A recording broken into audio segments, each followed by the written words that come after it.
Oh, okay. This video is gonna be completely different from any of the other videos I've made, I think.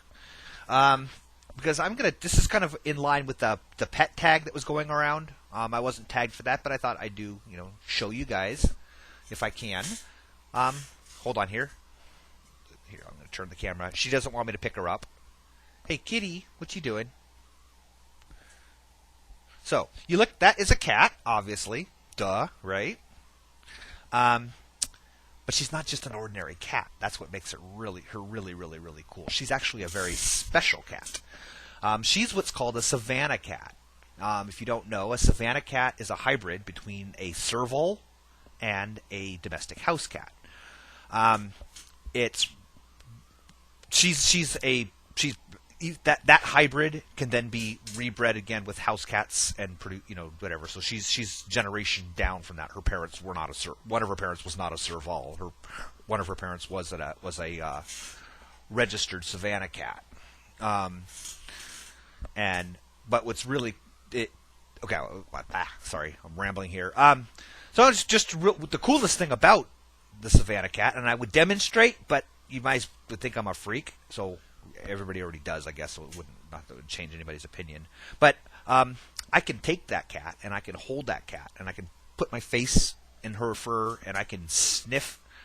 And you think, what's the big fucking deal about that, right? I have a severe cat allergy. I can't be around cats at all as much as I like them. I love cat personalities. I can't be around cats. My eyes swell shut. I have a hard time breathing. I start wheezing. I can't be around cats. If I do accidentally get around cats, I have to change my clothes, wash my hands, and even then, I still will get some breathing problems from it. So we've sort of been denied owning a cat, and as it turns out, this cat, Savannah cats are very expensive. In fact, a first generation Savannah cat is about $20,000, which is ridiculously expensive for an animal. And they go down in price depending on how many breedings they've had, how many, what percentage. The mix ours is usually go for about $500 to $800 a piece, which is pretty pricey. We didn't pay that for her. We got her as a rescue. Somebody else paid that for her, and then my wife is always looking for animals to place in homes. She rescues animals. Not her job. It's her hobby. And she rescued this cat.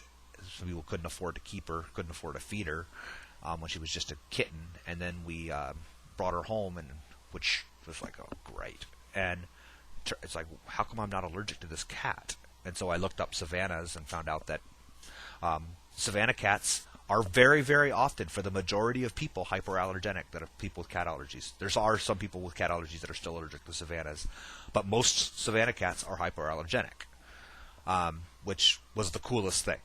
I mean, that alone made it worth keeping this little baby cat.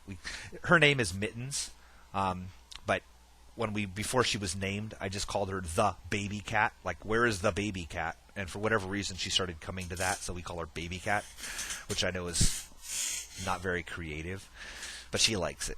It's the only name that she responds to. But anyway, Savannahs have a slightly different personality than most cats. They're a lot more dog-like. They like to follow you around.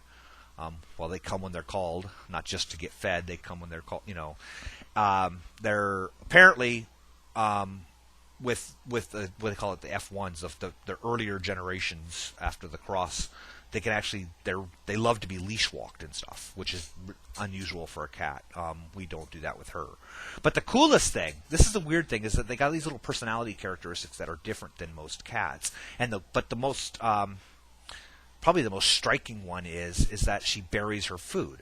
So she will go eat food out of her bowl, and then she will go around picking up things like shoes, pieces of clothing, pillows, stuffed animals, pieces of paper, even things like screwdrivers and stuff like that. Because we're doing a lot of building projects, and she'll bury it on top of her food, and she'll make these large mountains of crap on top of her food, completely buried her food. Little cairns, I guess you'd call it. And I've never heard of a house cat that does that. I'm pretty sure it's a Savannah characteristic. And so we have to like she can't unbury her food without knocking. What she does is she usually her dish goes off onto the floor and she inadvertently feeds the dogs. So she will meow and we'll have to come unbury her food dish for her. But it's a really strange. You'll see her walking around with carrying something like a sweater or something like that. That's in terms of actual volume her own size, and she'll just be dragging it along, and then she'll hop up and push it over top of her food. But also, what they do is this is a characteristic of the Savannahs is that they jump. First of all, they're able to get you cannot. This is a disadvantage. You can't keep something in your home away from them. They will jump to whatever shelf, the highest things. I mean, she can jump from the floor to the top of the refrigerator. They will jump. She'll jump up and land like on the back of a chair. She'll like a big long leap and just land perched on the back of a chair. Very, very agile, very, very good jumpers. If you look at her, you'll see it. I didn't get a look. Her legs are proportionally longer than you see in a normal house cat. That's one of the characteristics of the breed. Anyway, but so she also makes a couple of weird noises that slightly off. Her meows and things are a little bit different than you hear. She makes kind of a not a squeaking sound. It's just it's a slightly different noise. But they're the coolest animals. They're just really she's in a bad mood today because the dog was being mean to her. But they're really they get very attached to you. They want to be carried around a lot. And they're just really, really loving. She sleeps on my pillow, which, again, I never thought in my lifetime I would be able to have a cat sleep on my pillow. Anyway, so just thought I'd share with you my cool cat. So take care.